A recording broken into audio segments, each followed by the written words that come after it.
오늘 우리에게 허락하신 말씀의 제목은 내 영혼을 소생시키소서라는 제목으로 은혜를 나눕니다. 노예 선의 선장으로 목회장에서 변신되는 하나님의 영광을 위해 쓰임받은 존 뉴턴이라는 사람이 있습니다. 그는 노예선 선장으로 있다가 목회자로 변화된 사람입니다. 1725년 영국 런던에서 태어나 독실한 신앙을 가진 어머니로부터 성경과 찬송을 배우며 자랐습니다. 하지만 뉴턴이 6살 때 어머니는 폐결핵으로 세상을 떠나고 말았습니다. 어머니의 죽음과 동시에 신앙도 잃어버린 존 뉴턴은 11살 때부터 선원인 아버지를 따라 배를 타게 되었습니다. 하나님을 멀리하며 난폭한 삶을 살게 되었습니다. 그러다가 아프리카 흑인들을 수송하는 노예 수송선의 선장이 되었습니다. 존 뉴턴은 얼마나 악명이 높았던지 사람을 잡아먹는 사람으로 불릴 정도로 악랄하게 노예들을 다뤘다고 합니다. 당시 노예로 납치된 흑인들은 가축 이하의 대접을 받았습니다. 수송선의 위생 상태가 열악하여 목적지에 도착하기도 전에 많은 흑인 노예들이 죽음을 당하였습니다. 그러나 그들은 노예 매매를 당연하게 생각했습니다. 존 뉴턴이 22살이 되던 1748년 5월 10일 노예 수송선을 타고 항해하다가 풍랑을 만나게 됩니다. 얼마나 큰 풍랑이었던지 배가 하늘로 높이 솟았다가 곤두박질을 하며 이 길을 반복하였습니다. 여기서 내가 여기서 죽는구나 이렇게 생각한 존 뉴턴은 하나님 앞에 엎드려 그 순간 어머니가 가르쳐준 기도, 회개 기도를 시작합니다. 하나님, 저는 당신의 자비를 받을 만한 가치가 있는 사람이 아닙니다. 그러나 저를 불쌍히 여기고 살려주소서. 그러면 새 사람이 되겠습니다. 존 뉴턴은 지푸라기라도 작은 심령으로 살려달라고 기도했습니다. 마음에서 우러나오는 기도는 그때가 처음이었다고 훗날 회상하였습니다. 배는 기적적으로 그 풍랑을 무사히 벗어나 항구에 도착하게 되었습니다. 존 뉴턴은 살아난 그날을 제2의 탄생일로 여겼습니다. 1755년 그는 선장을 그만두고 신학을 공부하여 목사가 되었습니다. 그리고 54세 때 자신이 겪었던 사건과 자신이 살아온 인생을 돌아보며 찬송가 어메이징 그레이스라고 하는 놀라우신 은혜 이 곡을 작사하게 되었습니다. 그는 이 찬송을 통해 자신의 과거 흑인 노예 무역에 관여한 것을 깊이 회개하였습니다. 그리고 자신의 죄악에도 불구하고 자신을 살려주신 하나님께 감사를 고백했습니다. 죽어가는 영혼을 살게 하신 하나님의 은혜, 그 은혜에 감사한 것입니다.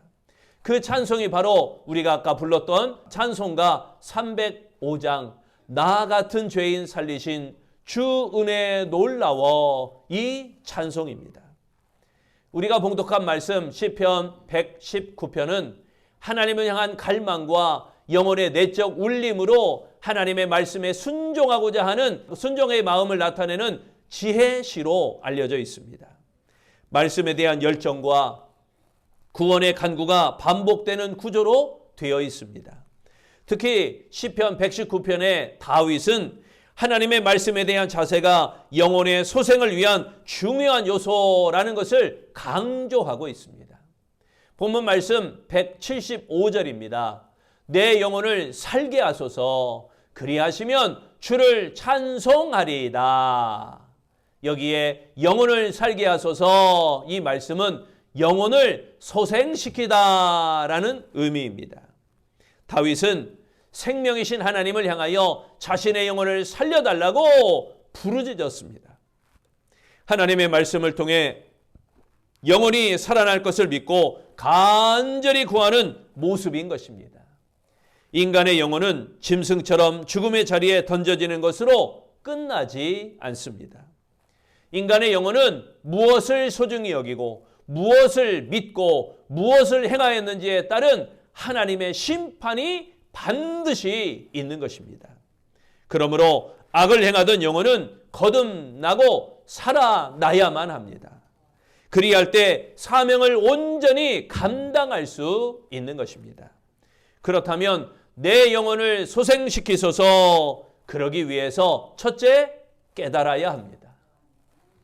주기철 목사님과 더불어 일제강점기 신사참배 거부 운동의 대표적인 인물인 한상동 목사님이 있습니다. 이 한상동 목사님이 일본 신사참배 반대 운동을 할 때 어느 날 마산의 중학교 여 선생님으로부터 편지 한 통을 받았습니다. 그 선생님은 교직에 남아있기 위해서는 신사 참배를 해야 하는데 그렇게 되면 하나님 외에 다른 신을 두지 말고 섬기지 말라라고 하는 10계명의 제1계명, 이 계명에 위배가 되기 때문에 도저히 신앙 양심이 허락하지 않았던 것입니다. 그렇다고 신사 참배를 하지 않고 학교를 그만두면 가족의 생계가 어렵게 되고 고민하던 끝에 이렇게 한상동 목사님에게 상담을 요청하게 되었던 것입니다. 한상동 목사님은 그녀에게 이렇게 답장을 보냈습니다. 공중의 새와 들의 백합화를 보라. 하나님이 먹이시고 입히신다. 하물며 믿음대로 살려고 하는 자에게 하나님께서 은혜를 주시지 않겠느냐. 이 말씀을 들은 그 여 선생님은 목사님 이제 됐습니다. 이렇게 말하며 힘을 얻었다고 합니다. 당연히 신사 참배를 강요하는 학교를 그만두고 담대한 믿음으로 승리의 삶을 살았다는 것입니다. 하나님의 말씀이 연약한 영혼을 살렸으며 담대하게 하여 거대한 일본 제국과 싸우는 일에 들어서게 하였던 것입니다. 여러분, 하나님의 말씀은 영혼을 살리고 담대하게 합니다. 그러므로 영혼이 살아나려면 하나님의 말씀을 깨달아야 할 줄로 믿습니다. 169절 말씀을 봅니다. 여호와여, 나의 부르짖음이 주의 앞에 이르게 하시고 주의 말씀대로 나를 깨닫게 하소서. 아멘. 여기 나를 깨닫게 하소서, 이 말씀은 판단력을 얻다라는 의미입니다.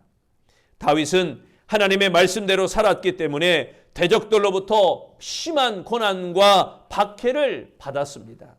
그렇지만 다윗은 환난에 굴하지 않고 대적이 거세면 거셀수록 하나님의 말씀을 깨달아 담대하게 나아갔던 것입니다. 하나님의 말씀에 대한 열정, 여러분 그 열정이 있으십니까? 말씀에 건강한 삶을 위해서 그렇게 몸부림치며 살아가고 계십니까?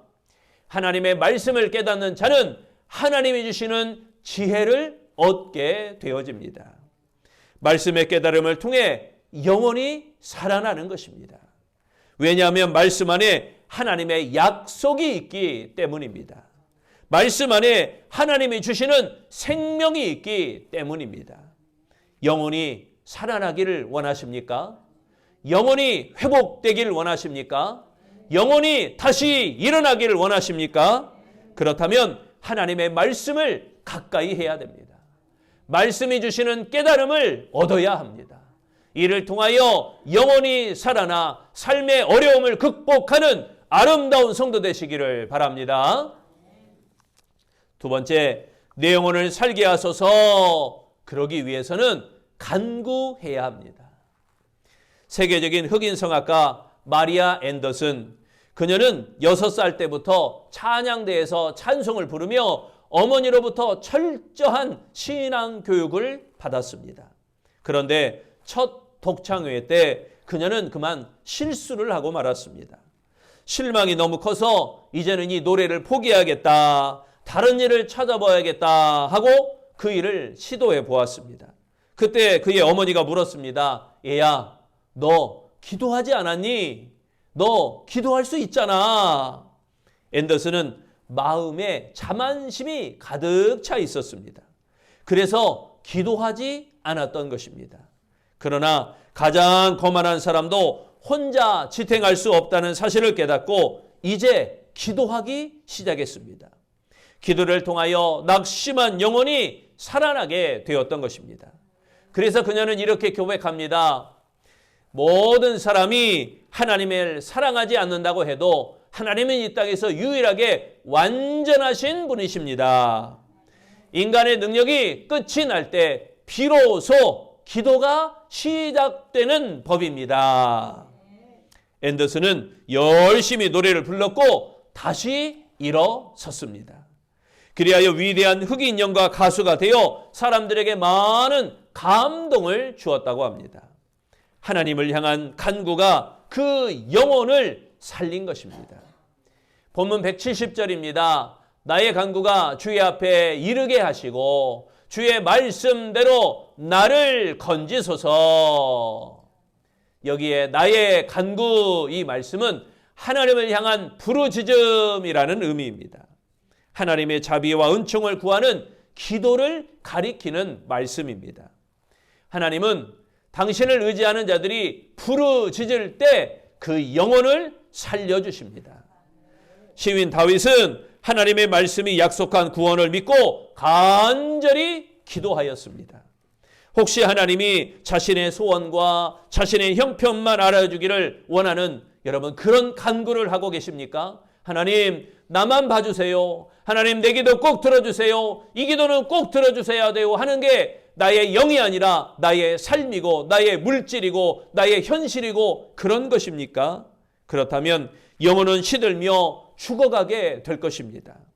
그렇다면 영적인 삶은 무기력해지고 기도 역시 무기력하며 허공에 퍼지는 메아리와도 같을 것입니다. 여러분, 영혼이 살아나기를 원하십니까? 그렇다면 삶의 패턴을 바꾸어야 됩니다. 먼저 하나님의 말씀을 구해야 됩니다. 그리고 그 하나님의 말씀을 신뢰하며 기도해야 될 줄로 믿습니다. 그리할 때 하나님께서 기도하는 것마다, 간구하는 것마다, 부르짖는 것마다, 구하고 찾고 두드리는 것마다 땅에 떨어지지 않게 응답하시고 영혼을 살려주실 줄로 믿습니다. 세 번째, 내 영혼을 소생시키소서. 여러분, 그러기 위해서는 찬양해야 됩니다.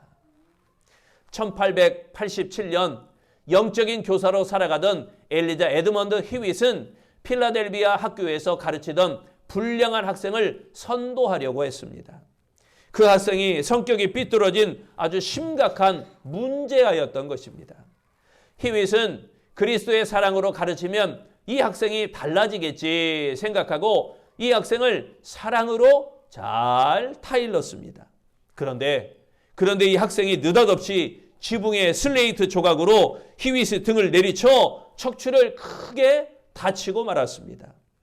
그녀는 상반신에 붕대를 하고 또 병상에 누워서 대소변을 받아내야만 했습니다. 6개월 동안 치료를 받아야만 했습니다. 그러자 신앙이 흔들리며 가해 학생, 그 문제 학생, 나를 이렇게 때리며 폭행했던 학생, 그 학생에 대한 증오와 미움으로 우울한 나날을 보내게 되었습니다. 어느 날 병실에서 흑인 여자가 찬송을 부르며 바닥을 닦고 있었습니다. 그 모습을 본 히윗은 짜증이 났습니다. 청소하는 주제에 뭐가 그리 좋아서 찬송을 불러요? 하면서 쏘아붙였습니다. 그러자 그녀가 웃으면서 이렇게 말하는 것입니다. 하나님이 나에게 닥친 어려운 형편과 처지를 찬송으로 바꿀 수 있는 힘을 주셨으니 즐거울 수밖에요. 이 말을 듣는 순간 히윗은 충격을 받았습니다. 불평과 미움으로 가득 찬 나날을 보낸 자신이 부끄러웠던 것입니다. 하나님 앞에 회개하며 하염없이 눈물을 흘렸습니다. 이때 쓴 시가 찬송가 370장 주 안에 있는 나에게 이 찬송입니다. 전날의 한숨이 변하여 노래와 찬송이 되었던 것입니다. 그 후 이 히윗은 병상 생활은 기쁨과 찬송의 시간으로 변화되었습니다. 그리고 가해 학생을 용서하고 사랑할 수 있는 마음이 생겼습니다. 그러자 자신도 모르는 사이에 그 척추가 완전하게 치료되었던 것입니다. 그 건강이 회복되어 평일에는 교사 생활로 또 주일에는 교회 학교에서 교사로 봉사하게 되었습니다. 그리고 그는 은혜의 삶을 살아가면서 너 예수께 조용히 나가 찬송가 539장, 또 하나님이 말씀하시기를 찬송가 217장, 또 내 영혼의 햇빛 비치니 찬송가 428장, 예수도 알기 원하네 453장 등 여러 찬송시를 작사하게 되었습니다. 히윗은 원망하며 불평하던 영혼이 이 찬송을 통하여 살아나게 되어진 것입니다. 171절 말씀입니다. 주께서 율례를 내게 가르치심으로 내 입술이 주를 찬양하리이다. 여기에 찬양하리이다 이 말씀은 하나님을 향한 찬양이 샘솟듯 넘치다라는 의미입니다.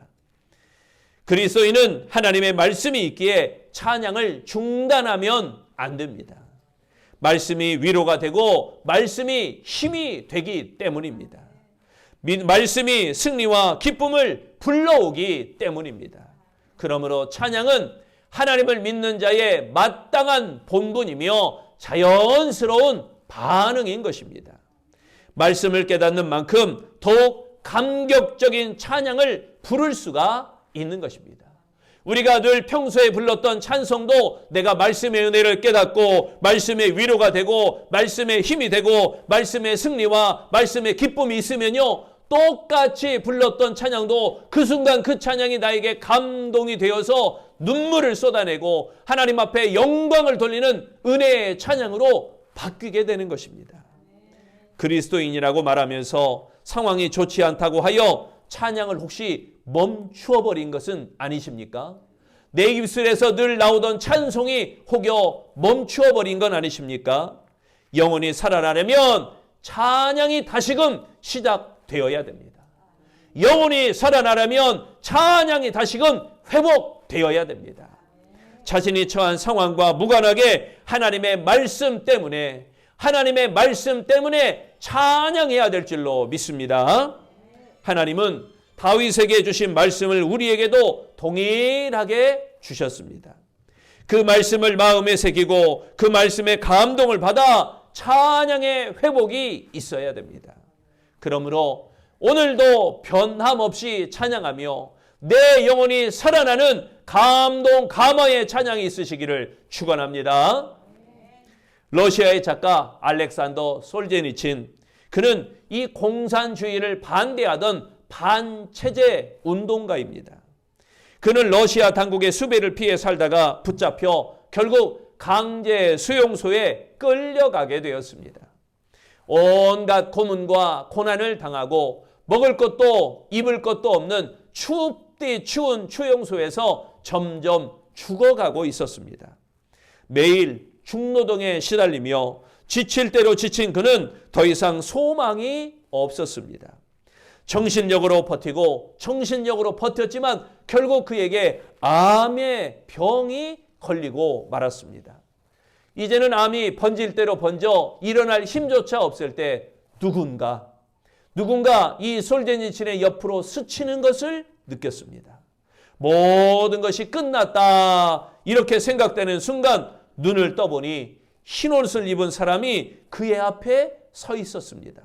그리고 십자가를 그의 몸에 그어 주었습니다. 그 순간 모든 어두움이 물러갔습니다.